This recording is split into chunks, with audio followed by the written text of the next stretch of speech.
Hello, Lynn Brown, Brown's Custom Black MESA, Trees and Saddles. I have the LowDown calf roper saddle here. I want to show it to you. If you're a calf roper, if you're a team roper that wants a lower cantle, either one. If you're a steer tripper, whichever you are that wants the low cantle, I can do different horns for you. This has an 18 calf roping horn on it. I do have around this neighborhood a few team ropers that go ahead and wrap this and team rope with it. It still makes a good enough dally post to do it. The LowDown is this fork. It's this set of bars. The skirts, everything is basically the same. The seat is the same. The cantle is different.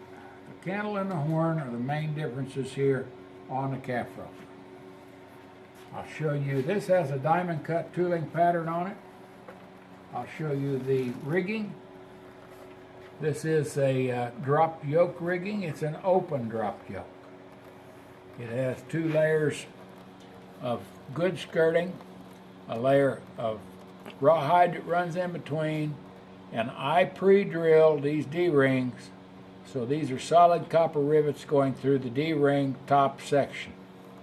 You then have the filler piece that goes in between the two layers, and it runs up into the corners of the D-ring. It's sewn in right there. The same is done in the rear. Neither of these D-rings are ever going to loosen or come out. The rigging runs on up over the tree bar.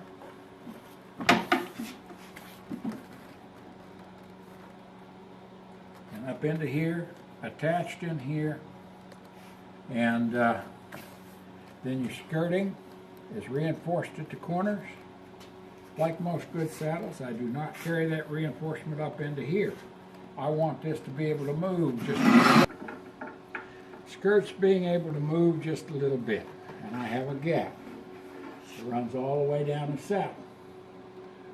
So you do not pinch with the edge of the skirts the edges of the spine and the costal muscles.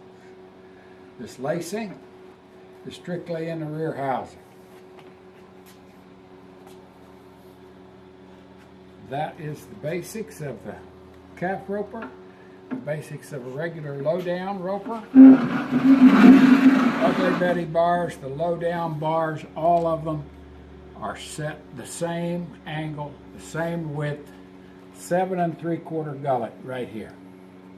Lets you get down around the horse's withers without pinching because I put enough twist in the bar. So let's go to the saddle and twist in the bar. That means this bar starts at a flat enough angle, starts twisting right here. So I get steep right through the waist of the seat. That lets me give you a narrower seat with a wider gullet. I put a slot right here, but there's none underneath. That leaves a nice, heavy, strong bar right where most all saddle trees break.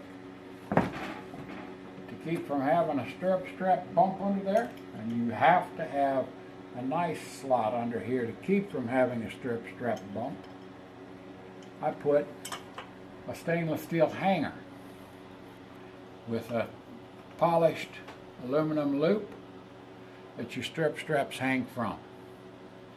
We have heavy screws that go through the stainless steel, through the bars, and they're ground off on the bottom side of the bar. They do not loosen or come out.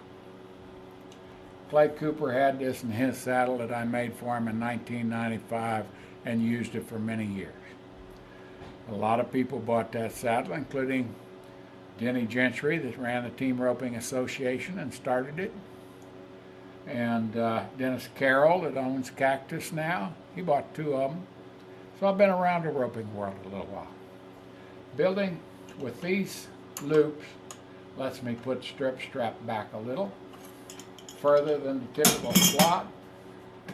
I also put a flat seat in the tree, tiny bit of rise. So this lets you get forward and against the swell.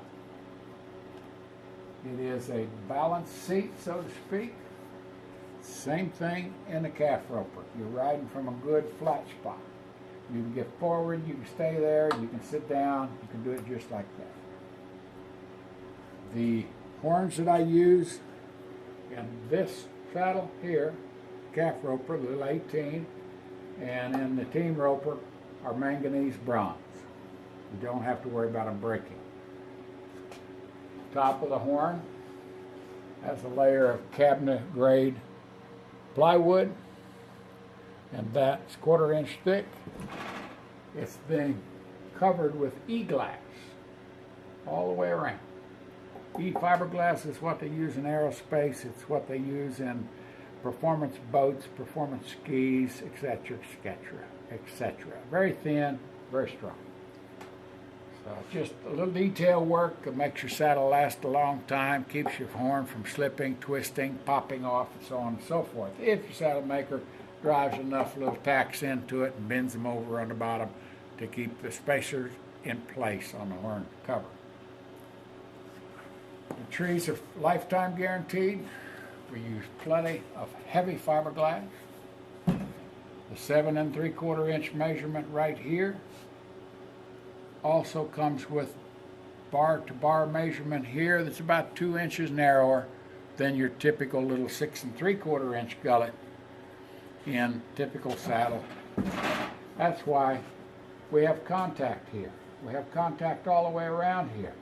We start to lose the contact up here. I'll take the corrector unit out from under here. You can see it on the horse a little better. It's not held up at all. So right there is your space where you don't pinch withers. Right here is where you carry your weight on upper rib cage. In doing that, you've given the tree something to come down against without continual pinch trying to get past the withers with a tight gullet. Most bars on a 90-degree tree, 45 on each side, wing out right here. They don't go ahead and make contact at the bottom.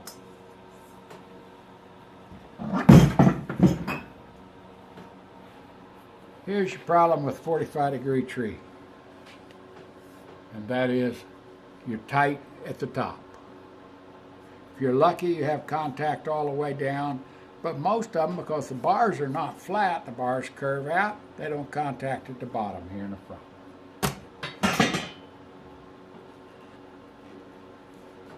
The thick ground seat gives this tree the lifetime guarantee along with the rest of the glassing.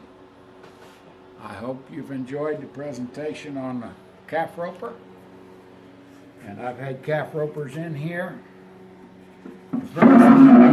Very sore horse. Put this on, made all the difference in the world, and it made that difference very quickly. This saddle is a 14.